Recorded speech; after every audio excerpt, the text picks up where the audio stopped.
Les présentations précédentes ont donné une bonne vue d'ensemble sur l'élimination du CO2 et sur sa relation avec les objectifs de l'accord de Paris et avec les objectifs de développement durable, les ODD. Je veux vous parler aujourd'hui de certains des défis de gouvernance auxquels est confronté l'EDC en termes d'ODD et de développement durable d'une façon plus générale. Le premier défi de gouvernance dont je veux parler, c'est qu'il faut en savoir plus sur ce que nous devons apprendre de façon à pouvoir gouverner l'EDC en vue de la durabilité. Il va falloir en savoir plus sur la relation qu'il y a entre les différentes approches d'EDC et les objectifs de développement durable.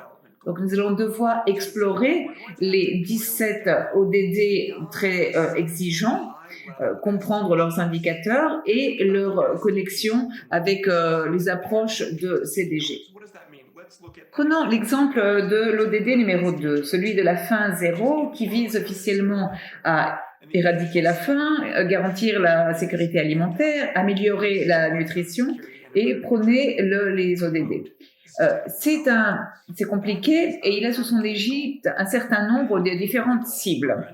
Et ces cibles elles-mêmes se composent d'indicateurs qui sont des paramètres quantifiables grâce auxquels le monde peut voir les progrès qui sont faits en faveur ou contre un objectif, une cible particulière. Donc on peut voir que les indicateurs de la cible 2.1, c'est celui de la prévalence de la sous-alimentation et de la prévalence de l'insécurité alimentaire modérée à sévère. Et cela donc a mesuré l'intégration. Ces indicateurs sont importants car ce sont des paramètres quantifiables, spécifiques et négociés sur le plan politique. Et donc, il faut réfléchir sur la relation entre les approches d'EDC et les objectifs de développement durable, mais au-delà du calendrier fixé par les ODD en tant que tel. Et donc, en termes d'approche d'EDC, il va falloir être beaucoup plus spécifique lorsque nous découvrons les connexions qu'il y a entre l'EDC et les ODD. Et il va falloir dépasser la simple évaluation d'EDC en termes de catégories technologiques assez larges. C'est-à-dire qu'une grande partie de l'évaluation de l'EDC est axée sur des grandes catégories comme la séquestration du carbone dans le sol ou la bioénergie avec captage et stockage du carbone, BECS, ou le captage direct de l'air ou la météorisation améliorée. Chacune de ces catégories technologiques peut être mise en place de façon différente, dans différents contextes et avec différents types de gouvernance. Et tous ces éléments comptent pour l'application durable de l'élimination du CO2. Prenons ce schéma qui est extrait d'un grand article écrit par Ian Minks et autres en 2018. En haut, vous voyez ces grandes catégories, certaines de ces catégories techniques, donc ça peut être la BECS, etc. Et en dessous, vous voyez certaines des façons d'implémenter ces choses. Donc, vous voyez la BECS, la biomasse est utilisée pour produire de la bioénergie et peut venir de différentes sources. Ça peut être des résidus de récolte, comme des balles de riz ou du fourrage de maïs. Ça peut venir de l'énergie consacrée de certaines récoltes, dont certaines peuvent être cultivées sur des terres marginales. Et tout cela a des conséquences importantes pour la durabilité de la BECS. Et ce n'est que lorsque l'on approfondit ces technologies qui sont clairement définies, qu'on commence véritablement à dessiner les connexions entre l'EDC et les objectifs de développement durable. En réalité, on veut réfléchir à ces technologies qui sont bien définies dans un contexte particulier, avec un type particulier de gouvernance. C'est ce que les universitaires des sciences et des technologies appellent un système socio-technique. Mais on peut tout simplement parler de projets spécifiques. Par exemple, quelles seraient les conséquences sur la durabilité d'une usine d'éthanol à base de maïs située au milieu des États-Unis, qui capture le CO2 issu de la fermentation du maïs et l'injecte dans un aquifère profond. Ce n'est pas un projet réel, mais prenons un autre exemple. Quelles sont les conséquences sur la durabilité d'une grande usine au charbon en Angleterre qui se convertit pour fonctionner avec de la biomasse et donc qui capture ce carbone et le réinjecte dans des réservoirs de pétrole ou de gaz qui sont épuisés? Quelles vont être les conséquences de ce projet si la biomasse en question, ce sont des pastilles de bois qui ont été fabriquées dans le sud des États-Unis et qui sont envoyées par bateau en Angleterre? Donc toutes ces choses comptent. Et ce n'est lorsque l'on obtient ce niveau de détail et que l'on les connecte à des choses aussi nuancées que les indicateurs des ODD que l'on a vraiment une vue d'ensemble complète des conséquences de ces technologies sur la durabilité. Et lorsque l'on tente de savoir il y a besoin de savoir pour gouverner le décès en vue de la durabilité, il faut vraiment regarder tout ceci en détail. Et le deuxième défi consiste à choisir le bon ensemble de décès. Et ceci se décompose à nouveau en deux. Donc, d'un côté, nous voulons choisir le bon mélange d'approches pour le bon endroit. C'est-à-dire que nous voulons trouver les technologies qui sont clairement définies et qui sont bien adaptées à une juridiction donnée, une communauté donnée ou un pays donné, en raison de leurs circonstances particulières, car même si une technologie fonctionne bien dans un endroit, ça peut être le contraire dans un autre endroit. Donc, si une technologie a l'air d'être la meilleure option, on va dire dans l'abstrait, ou pour une moyenne nationale, ça pourrait ne pas être vrai dans un contexte particulier. Et donc, on veut être sûr d'avoir le bon mélange d'approches dans une communauté donnée ou un pays donné.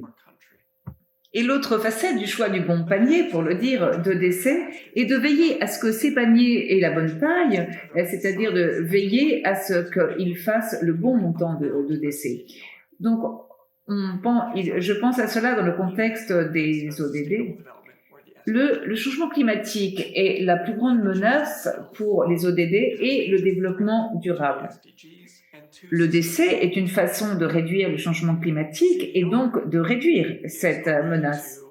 Cependant, un grand nombre d'approches de décès, comme elles peuvent être passées à grande échelle, peuvent également poser des menaces pour le développement durable. Et donc, on a un exemple très concret d'approche de décès avec la BACS qui peut se disputer une utilisation de terres arables et donc compromettre sérieusement les prix de l'alimentation, la sécurité alimentaire et la faim.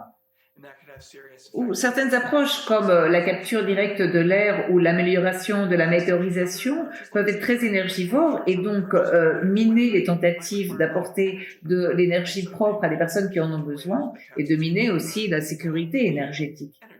Donc la question est de comment trouver le bon équilibre entre ces choses, non, d'avoir le bon montant de CDR pour faire ce qu'il faut faire pour le changement climatique, sans en faire trop, ce qui compromettrait le développement durable. Et donc, il faut vraiment prendre en compte le choix du bon scénario de comparaison.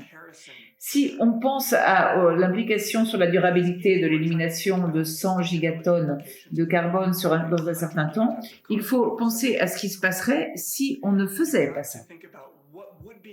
Ce ne serait pas exactement le même climat et le même montant de réduction.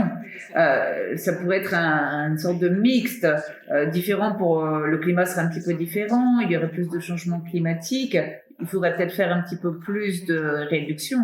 Et il faut vraiment choisir soigneusement ces comparaisons pour avoir une idée complète des conséquences sur la durabilité du montant de décès qui serait appliqué dans ce scénario particulier. Le troisième défi consiste à gérer le décès en vue de la durabilité.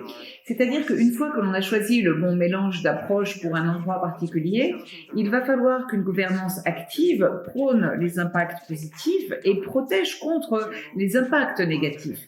Mais dans un grand nombre de cas, un grand nombre de juridictions ont déjà des mécanismes ou des processus de gouvernance en place afin de gouverner le décès en vue de la durabilité, car les conséquences pour la durabilité des activités de décès vont ressembler aux questions de durabilité qui concernent d'autres activités.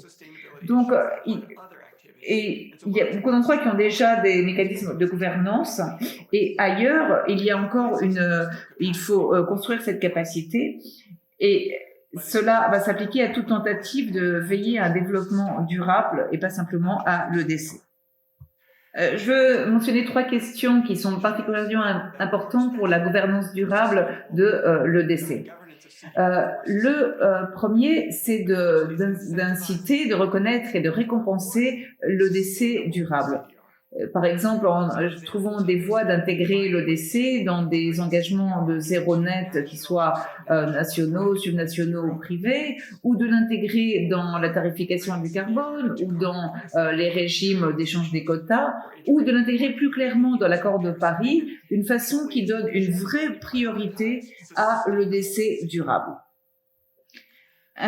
Il y a un autre problème qui, si les mécanismes d'incitation traitent chaque tonne de CO2 qui est séquestrée de la même façon, les gens vont choisir d'optimiser les tonnes de CO2 par dollar. Et cela ne va pas évidemment aller dans le sens des critères de durabilité, où on ne va pas finalement avoir les approches les plus durables de décès qui sont compatibles avec le développement durable si on fait ce type d'incitation. La deuxième question de gouvernance, c'est la gouvernance des océans. Les océans sont inhérents aux objectifs de développement durable et ils peuvent finir par jouer un grand rôle dans le décès car ils contiennent déjà beaucoup de carbone et donc ils pourraient en contenir davantage. Et les mécanismes existants de gouvernance internationale qui me viennent en tête ne sont pas toujours là quand il s'agit de gouvernance de l'EDC dans des zones internationales, qui est un bien mondial. Donc il faut encore beaucoup en faire pour garantir que cela peut être gouverné en vue de la durabilité. J'aborde maintenant mon dernier défi, et qui concerne la gestion des impacts sur les marchés mondiaux. Certains des façons les plus importantes dont l'EDC pourrait nuire au développement durable et aux ODD, c'est à cause d'effets indirects qui se feraient sur des marchés mondiaux comme celui de la nourriture ou des terres. Et d'après moi, les mécanismes existants pour gérer ces impacts ne sont pas adéquats.